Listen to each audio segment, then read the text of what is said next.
నమస్కారం, నా పేరు బాలా. బీసీఎన్ న్యూస్ కి స్వాగతం. ముందుగా ముఖ్యాంశాలు. వచ్చే ఏడాది మే 15 నుంచే నారుమల్లకు నీరందించేలా ప్రణాళికలు సిద్ధం చేశామన్న సీఎం చంద్రబాబు. ప్రతి ఎకరాకు నీరందించి తెలుగు తల్లికి జలహారతి ఇవ్వడమే లక్ష్యమని స్పష్టీకరణ. తిరుమల లడ్డూ వ్యవహారంపై వైసీపీ సభ్యులకు అల్లరి చేయాలన్న ఉద్దేశం తప్ప చర్చించాలన్న ఆసక్తి లేదు. మంత్రి పయ్యావుల కేశవ్ ధ్వజం. రాయలసీమ లిఫ్ట్ ఇరిగేషన్ కల్తీ నెయ్యి వ్యవహారంపై చర్చకు సభలో సమాధానం చెప్పలేక ఉద్దేశపూర్వకంగా వాయిదా వేశారు. మండిపడ్డ వైసీపీ ఎమ్మెల్సీ బొత్స. వాడపల్లి వెంకన్న ఆలయంలో ప్రత్యేక పూజలు, మంగళ వాయిద్యాల నడుమ శ్రీ స్వామి అమ్మవార్లకు మేల్కొల్పు సేవ, ఐశ్వర్య లక్ష్మీ హోమం. పోలవరం నల్లమల సాగర్ అనుసంధాన ప్రాజెక్టుతో ఏ రాష్ట్రానికి నష్టం జరగదని, దీనిపై పొరుగు రాష్ట్రం అభ్యంతరాలు వ్యక్తం చేయాల్సిన అవసరం లేదని ముఖ్యమంత్రి చంద్రబాబు స్పష్టం చేశారు. వృధాగా సముద్రంలోకి పోతున్న గోదావరి వరద జలాలను మాత్రమే ఈ ప్రాజెక్టు ద్వారా తరలిస్తామని ఆయన శాసనసభలో వివరించారు. గోదావరిపై ఎగువ రాష్ట్రం కాళేశ్వరం ప్రాజెక్టు కట్టినప్పుడు తాము ఎన్నడూ అభ్యంతరం చెప్పలేదని గుర్తు చేశారు. ఈ అనుసంధాన ప్రాజెక్టు వల్ల 2 తెలుగు రాష్ట్రాలకు మేలు జరుగుతుందని ఆయన అన్నారు. రాష్ట్రంలోని జలాశయాల్లో ప్రస్తుతం 793 టీఎంసీల నీరు నిల్వ ఉందని, అందుకే ఈసారి పంటల సీజన్ను ముందుకు జరిపి వచ్చే ఏడాది మే 15 నుంచి నారుమల్లకు నీరందించేలా ప్రణాళిక రచించామని ప్రకటించారు. 2047 దిశ స్వర్ణాంధ్రప్రదేశ్ విజన్లో ఒక ప్రిన్సిపల్ వచ్చి 10 ప్రిన్సిపల్స్ పెట్టుకుంటే అందులో ఒక ప్రిన్సిపల్ వాటర్ సెక్యూరిటీ. వాటర్ అనేది చాలా ఎసెన్షియల్. ఇంతవరకు మనం చూసాం, దేశాల మధ్య యుద్ధాలు జరిగాయి, రాష్ట్రాల మధ్య విభేదాలు వచ్చాయి, జిల్లాల మధ్య కూడా గొడవలు వచ్చాయి. అదే మరి ఫైనల్ గా మనం చూస్తే కాలువలో ఉండే రైతాంగం కూడా గొడవపడే పరిస్థితి వస్తుంది. ఇంకొక పక్క ఎక్కడైతే ఇండస్ట్రీ రావాలన్నా, తాగేదానికి సురక్షితమైన వాటర్ ఇవ్వాలన్నా మనం వాటర్ మీద శ్రద్ధ పెట్టాల్సిన అవసరం ఉంది. అందుకే అధ్యక్ష ఈ ప్రభుత్వంలో ఒకసారి చూస్తే గోదావరి పుష్కరాలు ఫస్ట్ టైం నేను సమైక్య ఆంధ్రప్రదేశ్ లో ముఖ్యమంత్రిగా ఉన్నప్పుడు గోదావరి పుష్కరాలు తీసుకొచ్చాను. దానికి కారణం ఏంటంటే అంతకుముందు జరిగేటి గాని ప్రభుత్వం ముందుకొచ్చేయడం. దానికి కారణం మనం ప్రకృతిని ఆరాధిస్తాం, నీటిని పూజిస్తాం. ఎక్కడ చూసినా గంగమ్మ తల్లిని మనం పూజలు చేసే సంస్కృతి ఉండే దేశం ఇది. అందుకే నేను ఆ రోజు దేశం ఒకసారి అదృష్టం కూడా 2 పుష్కరాలు కండక్ట్ చేశాను. మళ్ళీ నెక్స్ట్ ఇయర్ కి గోదావరి పుష్కరాలు కండక్ట్ చేసే పరిస్థితి వస్తున్న 3వ సంవత్సరం. ఆ నెక్స్ట్ ఇయర్ చూస్తే కృష్ణా పుష్కరాలు, అది కూడా 3వసారి కృష్ణా పుష్కరాలు కూడా ఈ ప్రభుత్వ ఆధ్వర్యంలో నిర్వహించే పరిస్థితికి వస్తుంది. ఒక విధంగా ఆలోచిస్తే ఇది ఒక అదృష్టం కూడా అని చెప్పి నేను మీకు తెలియజేస్తున్నా. అయితే అధ్యక్ష ఇది అనునిత్యం జరగాలనే ఉద్దేశంతో మీరు ఒకసారి చూస్తే గోదావరికి అఖండ హారతి ఇచ్చాం. 365 రోజులు చేయాలనేది నా ఉద్దేశం. కృష్ణాకి పవిత్ర హారతి ఇచ్చాం. ఈ విధంగా నదుల్ని మనం పూజించితే తద్వారా ఒక బాధ్యత పెరుగుతుంది. అదే మరిగా వాటర్ సెక్యూరిటీ ఆటోమేటిక్గా వస్తున్న ఉద్దేశంతో మనం పెట్టుకున్నాం. ఈరోజు దిశ ఈ ప్రభుత్వం చాలా స్పష్టంగా ఉన్నాం. నదుల అనుసంధానం చేసి, ఎందుకంటే మనం లోయర్ రైపేరియన్ స్టేట్, ఇప్పుడే మంత్రి గారు చెప్పారు, గోదావరి 40 సంవత్సరాలు ఆవరేజ్ నీళ్లు తీసుకుంటే 3000 టీఎంసీ సముద్రం లేకపోయినాయి. అదే మరి కృష్ణ పైన ప్రాజెక్టు కట్టారు, ఎప్పుడన్నా వరద వస్తే మనకు వస్తుంది. అలాంటి సందర్భాలు కూడా మనం ఫేస్ చేస్తున్నాం. ఈ 2 రివర్సే కాకుండా వంశధార దగ్గర నుంచి పెన్నా వరకు మనం కానీ నదుల అనుసంధానం చేసుకోగలిగితే, ఇంట్రా రివర్ చేయగలిగితే దీనివల్ల మనకు సమస్య చాలా వరకు పరిష్కారం అవుతుంది. ఫేజ్ 1లో నేను ఇప్పుడే కదా దిశ గంగా కావేరి అనుసంధానం జరగాలనేది నా ప్రగాఢమైనటువంటి ఆకాంక్ష, కోరిక. ఒక్కసారి ఏదైతే ఈరోజు దేశంలో ఒక చిన్న ఆలోచనతో మొదలుపెట్టినటువంటి నేషనల్ హైవేస్, అది first proof of concept Nellore to Chennai. 4 సంవత్సరాలు 5 సంవత్సరాల్లో గోల్డెన్ క్వాడ్రిలేటరల్ రోడ్ వచ్చింది. ఈరోజు ఏ జిల్లాకు కావాలన్నా అలాంటి రోడ్లు వచ్చాయంటే ఒక ఆలోచన, నిధుల కొరత కాదు, ఒక పబ్లిక్ పాలసీ ద్వారా వండర్ చేసే పరిస్థితి వస్తుంది. జరిగింది. అదే మరి వాజ్పేయి గారి పీరియడ్లో గంగా కావేరి సాధ్య అసాధ్యాలన్నీ కూడా చేయడం కోసం సురేష్ ప్రభు గారి నాయకత్వంలో ఆ రోజే ఒక టాస్క్ ఫోర్స్ కూడా కాన్స్టిట్యూట్ చేసే పరిస్థితికి వచ్చాం. అయితే తర్వాత వచ్చిన గవర్నమెంట్ ఇది చేసే పరిస్థితి రాలేదు, ముందుకు పోలేదు. ప్రధానమంత్రి గారితో మాట్లాడినప్పుడు వారు ఒక మాట అన్నారు, ఇంట్రా రివర్ అంటే మీ రాష్ట్రంలో ఉండే రివర్స్ అన్నీ మీరు అనుసంధానం చేయండి, ఫైనల్గా జాతీయ స్థాయిలో కూడా మనం లింక్ చేసుకోవడానికి ఈజీగా ఉంటుందని చెప్పారు. అదే స్ఫూర్తితో పనిచేస్తున్నాం. నేను ఒకటే మీ అందరికీ హామీ ఇస్తున్నా, నదుల అనుసంధానం చేసి తెలుగు తల్లికి జలహారతి ఇచ్చే బాధ్యత ఈ ప్రభుత్వం తీసుకుంటామని. తిరుమల లడ్డూ వ్యవహారంపై మార్చి 4న శాసనమండలిలో రాష్ట్ర ప్రభుత్వం స్టేట్మెంట్ ఇస్తుందని మంత్రి పయ్యావుల కేశవ్ ప్రకటించారు. వైసీపీ సభ్యులకు ఈ అంశంపై అలర్ట్ చేయాలన్న ఉద్దేశం తప్ప చర్చించాలన్న ఆసక్తి లేదని ధ్వజమెత్తారు. ఆ అంశంపై చర్చకు వైసీపీ నోటీసు కూడా ఇవ్వలేదని అన్నారు. లడ్డూ వ్యవహారంపై శాసనమండలిలో దేవాదాయ శాఖ మంత్రి స్టేట్మెంట్ ఇవ్వకుండా అడ్డుకున్న చైర్మన్, వైసీపీ సభ్యులు అసలు నోటీసే ఇవ్వనప్పుడు ఏ నిబంధన ప్రకారం చర్చకు అనుమతించారని ప్రశ్నించారు. బీఎస్సీలో మనం ఒక డిస్కషన్ చేశాం అధ్యక్ష, క్వశ్చన్ అవర్ ఎంతసేపు ఉండాలి, కానీ 10 రోజులు వైలేషన్ జరిగింది అధ్యక్ష. ఎటువైపు నుంచి జరిగింది అధ్యక్ష? అటువైపు నుంచే జరిగింది తప్ప మేము బాధ్యతాయుతంగా ఓపికగా ప్రతి ప్రశ్నకి సమాధానం చెప్తూనే ఉన్నాం అధ్యక్ష. ఎక్కడ ఏ రోజు కూడా అవాయిడ్ చేయలేదు అధ్యక్ష. అన్న ఒక్క నిమిషం వినన్నా,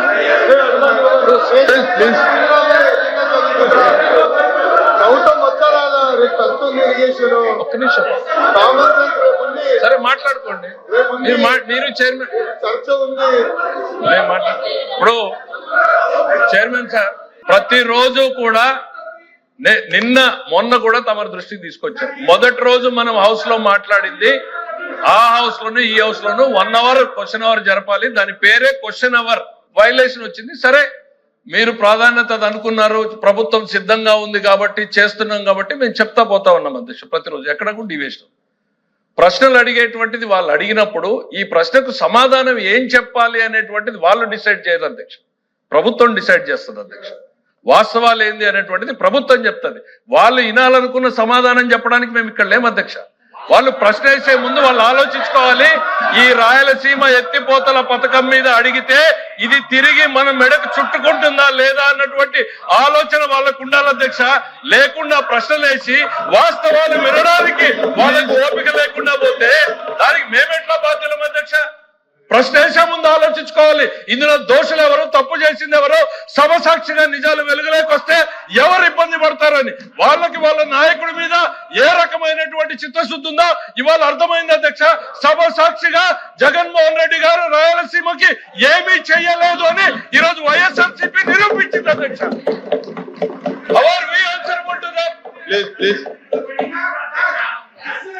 హలో గారు, హలో గారు, మీరు ఫైనాన్స్ మినిస్టర్ గారు చెప్పారు, మీరు ఇలా కూర్చోండి. ఫైనాన్స్ మినిస్టర్ చెప్పిన దాన్ని నేను పూర్తిగా ఎక్కిపిస్తాను. ఎందుకంటే ఏదైనా ఆ సమస్యకు వచ్చి ప్రశ్న వస్తే ప్రశ్నకు వచ్చి మీరు చెప్పిందే మీరు వినాలని. అక్కడ ముఖ్యమంత్రి గారు చెప్తే, గౌరవ ముఖ్యమంత్రి చెప్తే, ఇక్కడ గౌరవ ముఖ్యమంత్రి గురించి ఆపాదిస్తే మేము గౌరవ ముఖ్యమంత్రి అన్నారా లేదంటే కాదు, మీరు చెప్పింది మీరు మీరు అంటే ఆయన వాళ్ళే ఒప్పుకుంటారు ముఖ్యమంత్రి గారు చెప్పారని. దాన్ని డైవర్షన్ చేస్తూ అంటే ముఖ్యమంత్రి గారితో ఇద్దరు మాట్లాడుకుని ఆలోచించబడి రాష్ట్ర ప్రజలను తాకట్టు పెడితే చూస్తూ ఊరుకోవాలి అధ్యక్ష. ప్రతిపక్షంగా ఇదే అధ్యక్ష, ఇది ధర్మ అధ్యక్ష, ఇది అది కాదు అధ్యక్ష. ప్రధాన ప్రతిపక్షంగా మా బాధ్యత ఈ రాష్ట్ర ప్రయోజనాల కోసం, రాష్ట్రం కోసం ఏ సమస్య తీసుకొచ్చి అడుగుతాం అధ్యక్ష.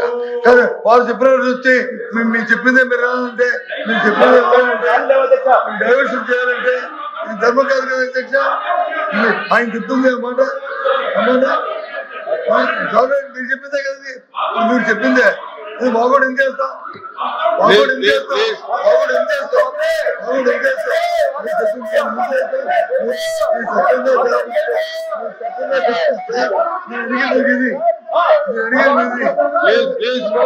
చంద్రబాబు నాయుడు గారు దీని వచ్చి ఆపేదా లేదా? రేవంత్ రెడ్డి గారు చెప్పింది కరెక్టా కాదా? రేవంత్ గారు చెప్పింది కరెక్టా? దానికి సమాధానం చెప్పమని అది చెప్పకుండా ఇవన్నీ ఎందుకు అధ్యక్ష? ఇవి ఎందుకు అధ్యక్ష? రాయలసీమ ఎన్నికల పథకంలో ఏం జరిగింది అనేటువంటిది స్పష్టంగా దానికే వస్తారు. ఎందుకు సార్ ఆ రోజు సభలో ఇరు పక్షాలు మాట్లాడుకున్నారు. ఆ రోజు అక్కడ ముఖ్యమంత్రి గారు ఏదో చెప్పారు. సార్ వినండి సార్, వస్తున్నాం, దానికి వినే ఓపిక ఉండాలి, వినే ఓపిక ఉండాలి. ఆ రోజున తెలంగాణలో ఏదో జరిగింది, ముఖ్యమంత్రి గారు ఏదో ప్రకటన చేశారు అని చెప్తున్నారు. చెప్పినప్పుడు దానికి ఆ రోజు బాధ్యుడైనటువంటి ఇరిగేషన్ శాఖ మంత్రిగా పనిచేసిన హరీష్ రావు ఏం చెప్పాడు? మేం స్టే తీసుకొచ్చాము దీని మీద అని. దద్దమ్మ ప్రభుత్వం ఆ రోజు ఆంధ్రప్రదేశ్ లో ఉంది అనేటువంటిది ఈ రోజు శాసనసభ సాక్షిగా వెల్లడైంది. చేతగాని దద్దమ్మ ప్రభుత్వం ఆ రోజు ఆంధ్రప్రదేశ్ రాష్ట్ర ప్రయోజనాల్ని తాకట్టు పెట్టింది అనేటువంటిది తెలంగాణ శాసనసభ సాక్షిగా మాట్లాడితే దానికి మేం సమాధానం చెప్పాలి అధ్యక్ష. ఆ రోజు రాజ్యం చేస్తున్నది ఎవరు? వైఎస్ఆర్సీపీ అధినాయకుడు అని చెప్పబడుతున్నటువంటి జగన్మోహన్ రెడ్డి గారి దత్తమ్మ ప్రభుత్వం ఆంధ్రప్రదేశ్ రాష్ట్ర ప్రయోజనాల్ని తాకట్టు పెడితే చేత కాకుండా కోర్టుకు పోయి అఫిడవిట్ చేసేటువంటి వ్యక్తులు మీరు ఈ రోజు మా గురించి మాట్లాడతారా? కూర్చోండి సార్, దానికి మేము సమాధానం చెప్పాలి. కూర్చోండి. మీరు Question number 1483 and 14266 are withdrawn by the members. Remaining questions are deemed to have an answer. Short notice question is postponed. ముఖ్యమైన రాయలసీమ లిఫ్ట్ ఇరిగేషన్ కల్తీ నేవీ వ్యవహారంపై చర్చకు అంగీకరించిన ప్రభుత్వం సభలో మాత్రం సమాధానం చెప్పలేక ఉద్దేశపూర్వకంగా వాయిదా వేయించిందని మంత్రి పయ్యావుల కేశవ్ అనుచితంగా వ్యవహరించారని మండలి విపక్ష నేత బొత్స సత్యనారాయణ విమర్శించారు. వెలగపూడిలోని అసెంబ్లీ మీడియా పాయింట్ వద్ద పార్టీ ఎమ్మెల్సీలతో కలిసి ఆయన మాట్లాడుతూ ఇందాపూర్ ముసుగులో చంద్రబాబు కుటుంబ సంస్థ హెరిటేజ్ చేసిన అవినీతి గురించి చర్చ జరగడం ఇష్టం లేకనే అడుగడుగునా ఆటంకం కల్పించడంతో పాటు సభ నియమాలను సైతం ఉల్లంఘించారని ఆరోపించారు. ఆర్థిక శాఖ మంత్రి పయ్యావుల కేశవ్ కూడా రేవంత్ రెడ్డి మాటలను ఖండించకుండా వత్తాసు పలికేలా మాట్లాడారని వెల్లడించారు. హౌస్ స్టార్ట్ దగ్గర నుంచి కూడా ఏదైతే ఆ దేవదేవుడు అందరికీ ఈ రాష్ట్రంలో ప్రజలందరికీ ఎలవేల్పుగా ఉన్న వెంకటేశ్వర స్వామి తన ప్రసాదం మీద చంద్రబాబు నాయుడు గారు ఏదైతే ఆయన తాలూకా స్వార్థం కోసం, ఆయన ధనార్జన కోసం హెరిటేజ్ అనే సంస్థను వెనకని పెట్టి ముందొచ్చి ఇందాపూర్ వైష్ణవి సంఘం అండ్ డైరీలు ముందు పెట్టి దోపిడీ చేయడానికి ఏదైతే ప్రయత్నం చేశారో దాని మీద చర్చ జరగాలని మేము అడిగాం. చర్చకు వచ్చి వారు ఈ రోజు సమయం ఇచ్చారు. మేము ఆ రోజు చెప్పాం, ఏ రోజైనా పర్వాలేదని చెప్పాం.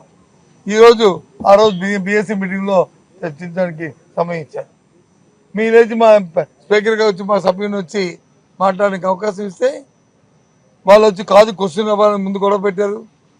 అయిపోయిన తర్వాత ఎక్కడైనా చరిత్రలో శాసనసభ చరిత్ర ఎప్పుడైనా జరిగిందంటే ఒకసారి డీమ్డ్ అయిపోయిన తర్వాత మేము వచ్చి స్టేట్మెంట్ షార్ట్ నోట్ ఇది చర్చకు వచ్చి ఎక్కడ స్టేట్మెంట్ ఉందండి? రాజమండ్రిలో వాళ్ళు సంఘటన జరిగాయి. ప్రభుత్వం వచ్చి మీరు స్టేట్మెంట్ ఇవ్వాలి, ఇచ్చుకోండి, తప్పదు.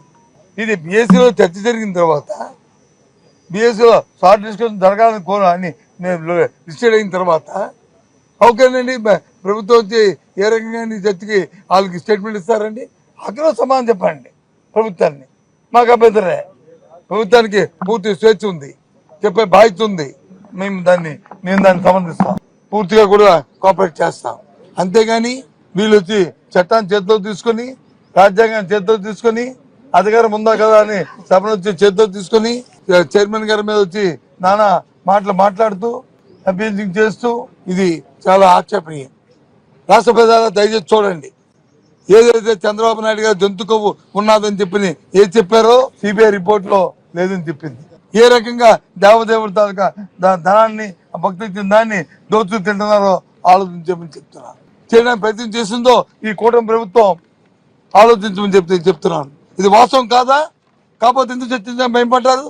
నేను చెప్పారు కదా, మరి చంద్రబాబు నాయుడు గారు డిప్యూటీ సీఎం గారు పెద్ద మాటలు ఆ దేవదేవుడు వచ్చి క్షమించరు, ఇటువంటి దోపిడీని వచ్చి క్షమించరు.